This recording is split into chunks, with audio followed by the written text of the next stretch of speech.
In this video, we wanted to provide you with some advice that we've learnt on what you should do to prep yourself for driving your full drive on the beach. We've had our D-Max for over a year now and we've been to this beach twice. It's handy having a beach just 2 hours from Sydney and it's at a beginner level. Next time we'll probably be heading to Stockton Beach, but Samurai Beach up at Nelson's Bay is a place to go if you're just dipping the toes in the water and you're learning like we are. So first thing, when you arrive at the turn-off to the beach, the entry point is a little hard to find, but it's signposted, and if you're coming from the south, you need to do a sharp right turn and then look for a spot to stop so you can prep your full drive.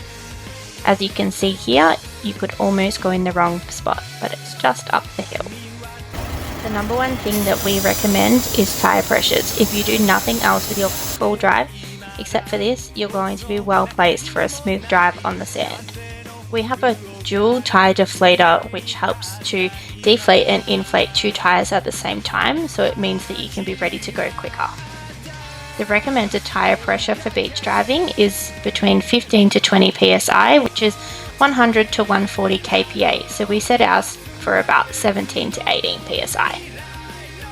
You then want to make sure that you switch your car from 2-wheel drive into 4-high, which we're in luck in the D-Max, it's just a quick turn of this dial. Now we're ready to head down onto the beach. When you're driving through many access roads around the country, they only are suitable for one car at a time, so try and be a little cautious as when you come across another vehicle, you may need to drive off onto the side of the road or reverse, which depending on the type of sand you're on, could be a reason you get bogged. The other thing you want to make sure that you have is recovery tracks. You hear a lot of people referring to Maxtrax, which is a brand, but we just have the Dune 4-wheel drive recovery boards. We didn't use them this trip, but we have them on hand just in case we need to use them. They did come in handy for another reason on this day, but we will tell you about that in just a minute. The other thing you want to do as you move from dirt onto more consistent sand is keep your momentum up and slow movements of the steering wheel. This section of the entry to Samurai Beach we call the mixer. It's quite hard to film. As you can see, the car is moving from side to side and rocking like crazy going through all the ruts. Gibbo thought it was pretty funny that I kept banging my head on the side of the handlebar and almost dropped my phone out the window a couple of times. I'm sure he wouldn't have found it very funny if we had to stop and he got bogged.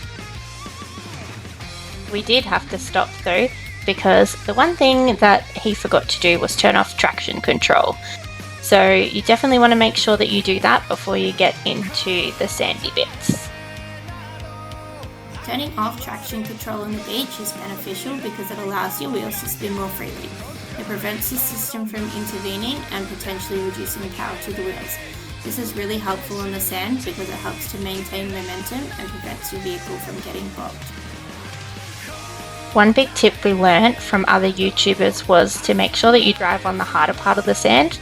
This will decrease your chances of getting bogged. So stay away from the nice soft fluffy bits, but don't go too close to the water because you definitely don't want to get swept away in that. Once we arrived, we looked for a good spot to park. So the key to parking is to make sure that you've got enough room to either drive forward or reverse.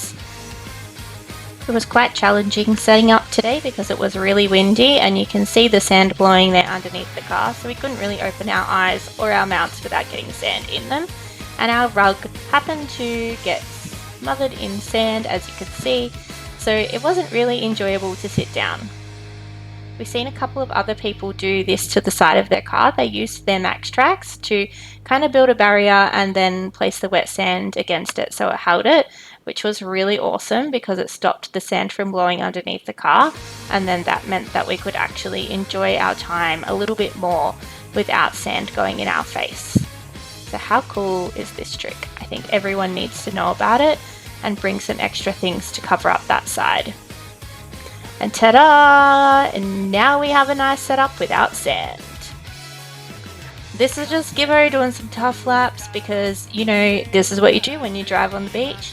You just drive backwards and forwards and you enjoy your time a little bit. So our time at the beach has come to an end. We just want to remind you all to make sure that you re-inflate your tyres, otherwise if you drive off you might come into some trouble. So we're just using our air compressor there and our new King setup so we can pump 2 tyres up at the same time, which is super handy. So if you enjoyed watching our video today, feel free to hit the subscribe button. Make sure you like this video and comment below on the tips that you found helpful. We'd love to see you on our next adventure where we head away camping somewhere in New South Wales.